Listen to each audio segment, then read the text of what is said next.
minha irmã se casou com meu ex.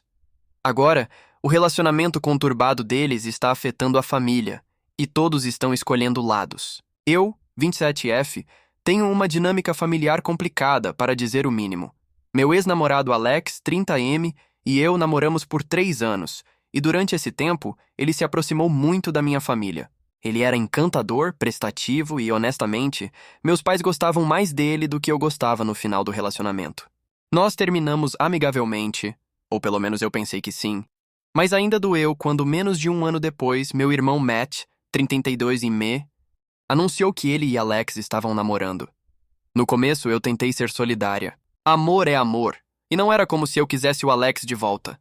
Mas a dinâmica se tornou insuportável quando eles se casaram e Alex basicamente se inseriu em todas as situações familiares. Ele tem um talento para transformar conversas em lembranças constrangedoras do nosso relacionamento passado. Durante os jantares em família, ele faz comentários como: "Ó, lembra quando costumávamos comer neste lugar o tempo todo?" Enquanto meu irmão fica sentado lá sem jeito, avançando para agora, o relacionamento deles é um verdadeiro desastre. Eles brigam constantemente e arrastam meus pais para isso. Minha mãe me confidenciou que Alex tem pressionado Matt a comprar uma casa que ele não quer, e agora o crédito do Matt está arruinado. Além disso, o comportamento de Alex em reuniões familiares tem sido insuportável. Ele ficou bêbado na festa de aniversário da minha sobrinha na semana passada e fez um brinde onde brincou sobre como ele namorou comigo primeiro e casou-se com alguém melhor. Eu tentei ficar neutra por anos, mas isso está saindo do controle. Meu irmão está visivelmente miserável, mas toda vez que eu toco no assunto, ele me acusa de tentar sabotar seu casamento por ciúmes. Enquanto isso, meus pais estão exaustos com o drama, mas se recusam a estabelecer limites porque têm medo de perder Matt e seus futuros netos. Estou dividida entre deixar esse incêndio se apagar sozinho e intervir para dizer ao meu irmão que ele merece algo melhor. Alguém já lidou com uma situação em que um membro da família casou com seu ex? Como eu lido com isso sem destruir completamente a família? Comprei um celular antigo em um brechó, e ele tem fotos da minha casa. Eu não sou de postar esse tipo de coisa online, mas não consigo parar de pensar no que aconteceu, e talvez alguém aqui tenha uma explicação. Há algumas semanas, fui a uma loja de brechó local procurar eletrônicos baratos. Eu brinco com celulares antigos como hobby, desmontando-os, reaproveitando peças, esse tipo de coisa. É uma loja de cidade pequena, daquelas onde tudo é empoeirado e metade do estoque é tralha doada que provavelmente deveria ter sido jogada fora. Entre as pilhas habituais de celulares flip quebrados e carregadores antigos, encontrei um smartphone. Não era nada de especial, mas estava inteiro e custava apenas $10. A parte de trás estava arranhada e havia resíduo de adesivo, mas parecia que ainda poderia funcionar. Eu nem testei, peguei e paguei. Quando cheguei em casa, liguei o aparelho por curiosidade. Para minha surpresa, ele ligou sem precisar de carga. Estava lento e com falhas, mas funcional. Pensei que talvez tivesse tido sorte e pudesse aproveitar mais do que só as peças. Aí as coisas ficam estranhas. O celular não estava limpo. Isso não é tão incomum com eletrônicos de brechó, mas é sempre um pouco esquisito ver a vida de alguém ainda armazenada em um dispositivo que a pessoa se desfez. Não havia muitos aplicativos instalados, e a maioria do telefone parecia bastante vazio, mas havia fotos. Muitas fotos. As primeiras eram normais. Fotos borradas de um cachorro, imagens aleatórias do interior de um carro.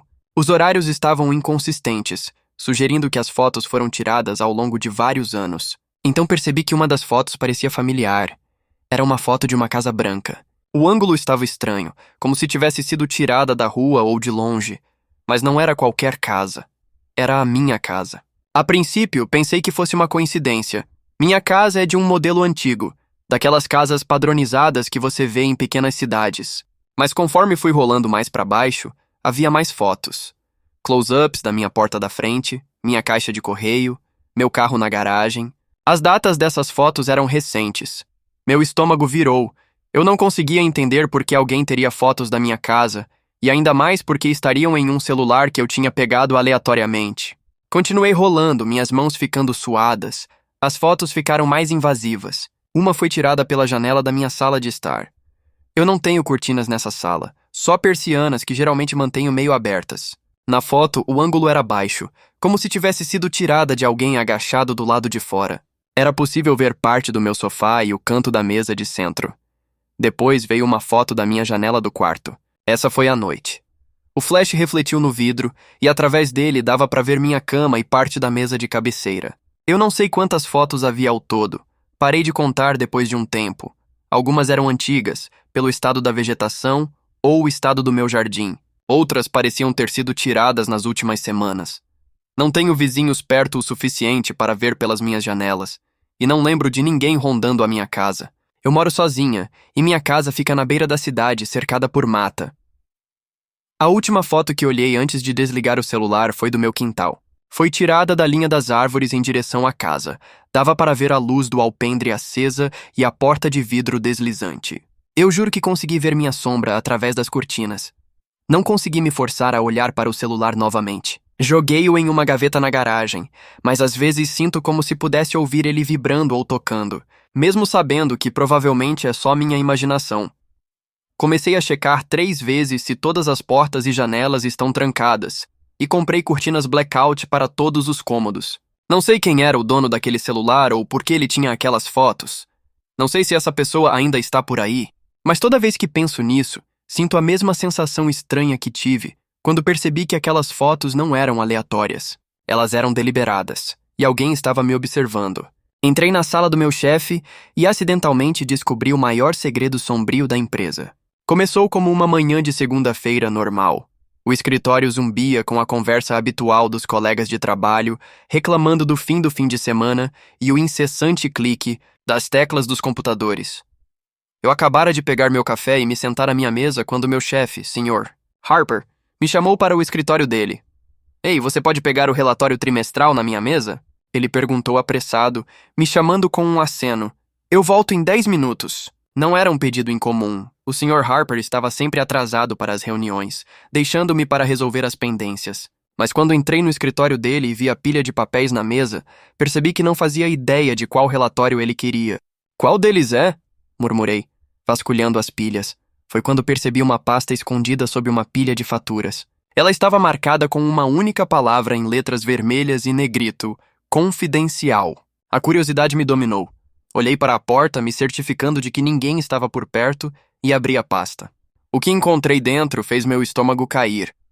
A pasta continha documentos detalhando anos de transações fraudulentas, faturas falsas, assinaturas falsificadas e contas desviando dinheiro para bancos offshore. No início, pensei que poderia ser um engano, mas o volume de provas deixou claro. O Sr. Harper estava desviando dinheiro da empresa. A última página foi a mais chocante. Era uma carta endereçada a alguém chamado JS, detalhando um plano para incriminar um funcionário inocente caso alguém se aproximasse demais da verdade. Meu sangue gelou quando vi o nome do funcionário. Era o meu. Fiquei ali, paralisado, a pasta tremendo em minhas mãos. Harper deve ter percebido que alguém estava começando a suspeitar e já havia colocado em marcha o plano para me tornar o bode expiatório. Guardei a pasta de volta sob as faturas justamente quando ouvi passos se aproximando. Meu coração disparou enquanto Harper entrava, seu sorriso usual no rosto. Você encontrou? Ele perguntou casualmente. Ah, ainda não. Gaguejei, pegando um relatório aleatório da mesa. Este aqui? Ele olhou rapidamente para o relatório e acenou com a cabeça. Perfeito. Obrigado. Você sempre está por dentro de tudo. As palavras dele me deram um calafrio na espinha. Será que ele estava me testando? Será que ele já sabia que eu tinha visto a pasta? O resto do dia foi um borrão. Não consegui me concentrar no trabalho. Minha mente corria com perguntas. Há quanto tempo isso estava acontecendo? Quem mais estava envolvido? E o mais importante, o que eu faria a respeito? Quando cheguei em casa, já tinha um plano. Copiei os documentos para um pendrive e os enviei para mim mesmo como backup. Depois comecei a pesquisar sobre leis de denunciantes e entrei em contato com um advogado. Os dias seguintes foram angustiantes. O comportamento de Harper ficou mais errático. Ele me chamava para tarefas desnecessárias. Questionava meu trabalho e até insinuava que demissões estavam por vir. Eu sabia que ele estava testando as águas, tentando ver se eu havia descoberto algo.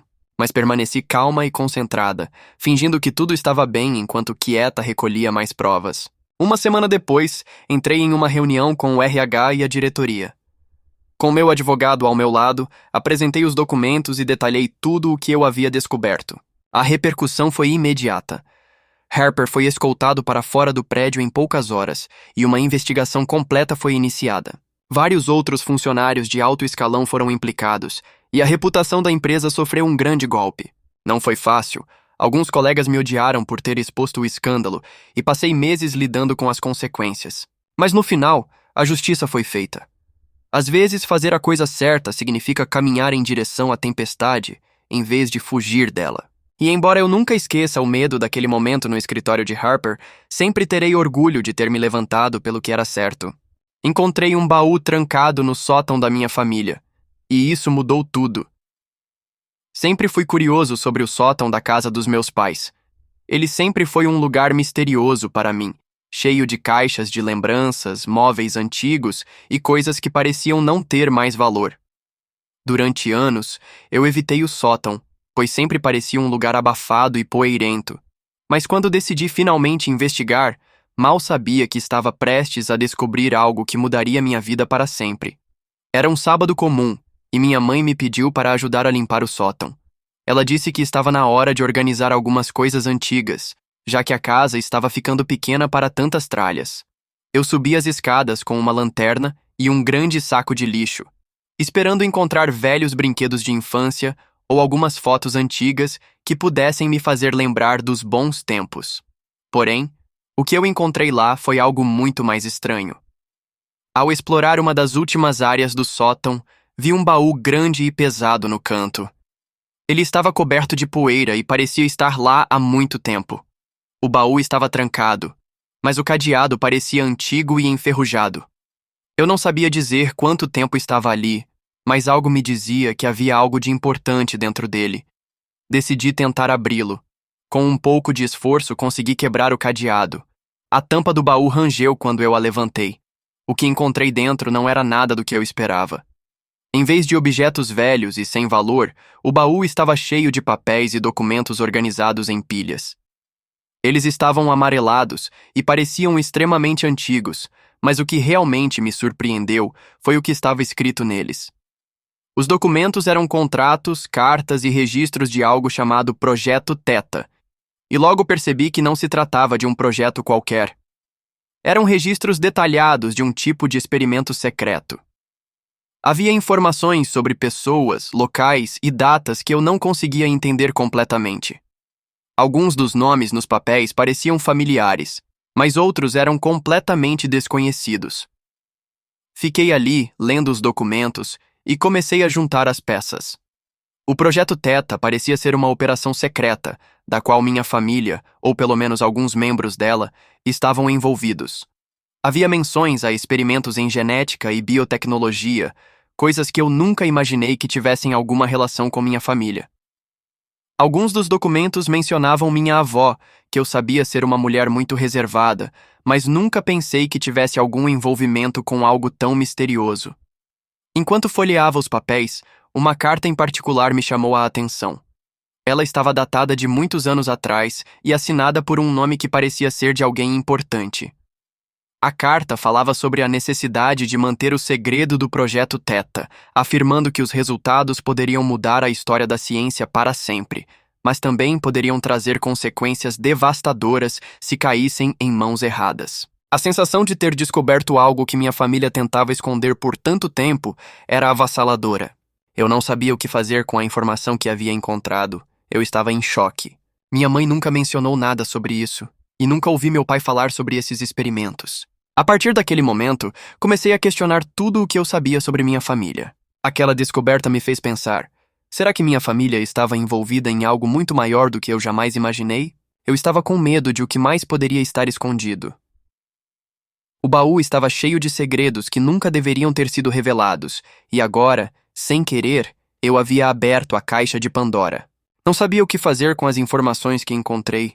Eu precisava contar a alguém, mas e se fosse melhor deixar tudo isso para trás? De alguma forma, eu sentia que essa descoberta tinha mudado minha vida de forma irreversível, e eu não sabia se estava preparado para as consequências de saber demais. Agora me vejo em um dilema. Devo seguir investigando e tentar entender o que realmente aconteceu com minha família. Ou seria melhor simplesmente ignorar o passado e seguir em frente com minha vida? Uma coisa é certa: Tudo o que eu achava que sabia sobre minha família e minha história nunca mais será o mesmo. Essas foram as histórias mais insanas do Reddit. Se curtiu, deixa o like, se inscreve e comenta qual foi sua favorita ou compartilha a sua.